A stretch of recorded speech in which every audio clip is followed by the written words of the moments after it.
ఎలా రాయాలి అనేది ఒక్కసారి చూద్దాం. కరువుతో స్లీపింగ్. సో ఇక్కడ నుంచి లెఫ్ట్ షోల్డర్ సైడ్ రాస్తూ కరువు పెట్టాలి. C letter. కరువుతో స్లీపింగ్ పెట్టాలి. ఇక్కడ నుంచి లెఫ్ట్ షోల్డర్ సైడ్ రాస్తే కరువు పెడితే లెటర్ చూడడానికి అందంగా కనిపిస్తుంది. అంటే ఈ విధంగా రాయకూడదు, ఈ విధంగా రాయకూడదు. ఎప్పుడు కూడా చాలా మంది రాస్తారు బాడీ ఇంత పెద్దగా పెట్టేలాగా రాస్తుంటారు. అలా రాయకూడదు. మళ్ళీ ఒకసారి ఎక్స్ప్లెయిన్ చేస్తాను. కరువుతో స్లీపింగ్. సో ఇక్కడ నుంచి చూడండి, లెఫ్ట్ షోల్డర్ సైడ్ రాస్తూ సి బాడీ రాయాలి. స్లాంట్. సి లెటర్ జోన్ లో రాసే విధానం ఇది. నెక్స్ట్ లెటర్ ఈ లెటర్ జోన్ లో ఎలా రాయాలి అనేది చూద్దాం. సేమ్ సి లాగే ఇదే షేప్ ని బేస్ చేసుకుని ఉంటుంది. స్లాంట్ రాయండి. ఇక్కడ నుంచి చిన్ని కరువు ఈలాగా. సో ఇప్పుడు left shoulder side C body ఎలా ఉందో సేమ్ అలాగే లెఫ్ట్ షోల్డర్ వచ్చేసి రాయాలి. ఈ మళ్ళొకసారి స్లాంట్ గా వెళ్ళండి. చిన్న ఇక్కడ నుంచి మళ్ళీ లెఫ్ట్ షోల్డర్ సైడ్ వస్తూ కరువు తిప్పాలి. ఈ లెటర్ జోన్ లో రాసే విధానం ఇది. ఈ రాయాలి అంటే చాలా మంది బాడీ పెద్దగా పెడతారు. బాడీ ఎట్టి పరిస్థితుల్లో పెద్దగా పెట్టకూడదు. స్లాంట్ గా వెళ్ళండి. ఇక్కడ చిన్న పెట్టేసి లెఫ్ట్ హ్యాండ్ సైడ్ అంటే చూడండి left shoulder like C left shoulder side లాగా రాసేసి కరువు పెట్టండి. మళ్ళొకసారి ఎక్స్ప్లెయిన్ చేస్తాను. ఈ లెటర్ కొంచెం ఇబ్బందిగా ఉంటుంది.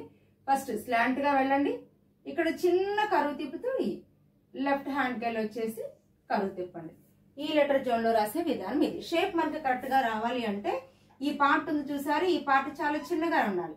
ఇది ఎంత చిన్నగా ఉంటే లెటర్ మనకి అంత పెద్దగా కనిపిస్తుంది. సో ఈ లెటర్ జోన్ లో రాసే విధానం ఇది. ఈ లెటర్స్ ని ఇలాగే రాయాలి. Next letter S letter zone లో ఎలా రాయాలి అనేది ఒక్కసారి చూద్దాం. ఓవర్ స్లాంట్ గా రాయండి. లూప్ పెడుతూ మళ్ళీ కిందికి స్లాంట్. సో ఇక్కడ నుంచి కరుగుతే రావాలి. చూడండి మళ్ళొకసారి ఓవర్ స్లాంట్ గా రాస్తూ లూప్ పెడుతూ కిందికి స్లాంట్ రాస్తే ఇక్కడ నుంచి రాయాలి. ఎస్ లెటర్ షేప్ మనకి కరెక్ట్ గా రావాలి అంటే చాలా మంది స్టాండింగ్ లైన్ రాస్తుంటారు. ఇలా రాయకూడదు. అలా అని పైనుంచే కరువు పెడుతుంటారు. ఇలా కూడా రాయకూడదు. చూడండి ఓవర్ స్లాంట్ గా వెళ్ళి సన్నగా లూప్ పెడుతూ మళ్ళీ కిందికి స్లాంట్. ఈ రెండు దగ్గరకు ఉండేలాగా చూసుకోండి. సో ఇక్కడ నుంచి కరువుతో తిప్పేసేయండి. ఎస్ లెటర్ జోన్ లో రాసే విధానం ఇది. సో ఎప్పుడైతే ఓవర్ స్లాంట్ రాస్తామో లెటర్ షేప్ అనేది మనకి పర్ఫెక్ట్ గా వచ్చేస్తుంది. Next letter Z letter zone లో ఎలా రాయాలి అనేది ఒక్కసారి చూద్దాం. స్లాంట్ గా వెళ్ళండి. కరువు తిప్పుతూ కిందికి స్లాంట్. దీని మీదే పైకి ఎక్సైట్ లైన్ వరకు ఇక్కడ కరువు తిప్పుతూ స్టాండింగ్ లైన్.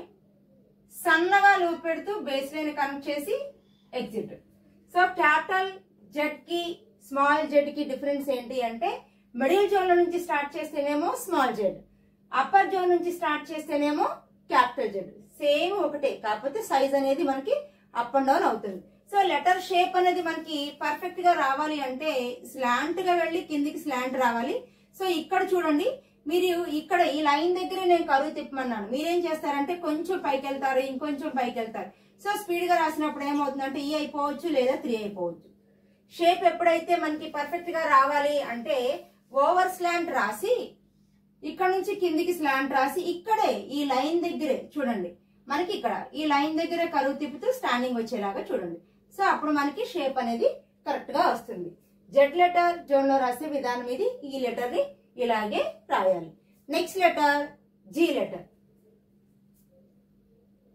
స్లాంట్ గా వెళ్ళండి, ఓవర్ స్లాంట్. సో ఇక్కడ నుంచి సర్కిల్ షేప్ వచ్చేలాగా ఉండాలి. సర్కిల్ షేప్ వచ్చేలాగా ఉండాలి. సో పై లైన్ అంటే ఇది మనకి ఎక్సిట్ లైన్. సో ఇక్కడ నుంచి కింద లైన్ వరకు స్టాండింగ్ లైన్ చూడండి. సన్నగా లూప్ పెడుతూ బేస్ లైన్ కనెక్ట్ చేస్తూ ఎగ్జిట్. సో మనకి జీ లెటర్ రాయాలి అంటే ఈ సర్కిల్ షేప్ వచ్చేలాగా ఉండాలి. స్లాంట్ ఓవర్ స్లాంట్ గా రాసి ఇలా రావాలి. అంతేకాని మళ్ళీ ఇక్కడ నుంచి ఇలా పాయింట్ షేప్ వచ్చేలాగా ఈ విధంగా రాయకూడదు. ఎప్పుడైతే మనకి సర్కిల్ షేప్ వస్తుందో లెటర్ చూడడానికి అందంగా కనిపిస్తుంది అనమాట. సో ఇది జీ లెటర్ జోన్ లో రాసే విధానం ఇది. ఈ లెటర్ ని ఇలాగే రాయాలి. Next letter X letter zone లో ఎలా రాయాలి అనేది ఒక్కసారి చూద్దాం. హాఫ్ సర్కిల్స్ చక్కగా కరువు తిప్పండి. సేమ్ ఇదే షేప్ లో ఇటు సైడ్ కూడా కరువు తిప్పండి. సో ఎక్స్ లెటర్ జోన్ లో రాసే విధానం ఇది. మనం చాలా మంది రాయాలంటే ఇలా రాస్తుంటారు, ఈ విధంగా రాయకూడదు. చూడండి, ఇటువైపు కరువు పెట్టాలి, ఇటువైపు కరువు. చూడండి, ఎక్స్ రాయాలంటే ఈ కరువుస్ రావాలి. ఈ కరువుస్ హాఫ్ సర్కిల్స్ వచ్చేలాగా వస్తే షేప్ మనకి కరెక్ట్ గా ఉంటుంది. సో ఎక్స్ లెటర్ జోన్ లో రాసే విధానం ఇది.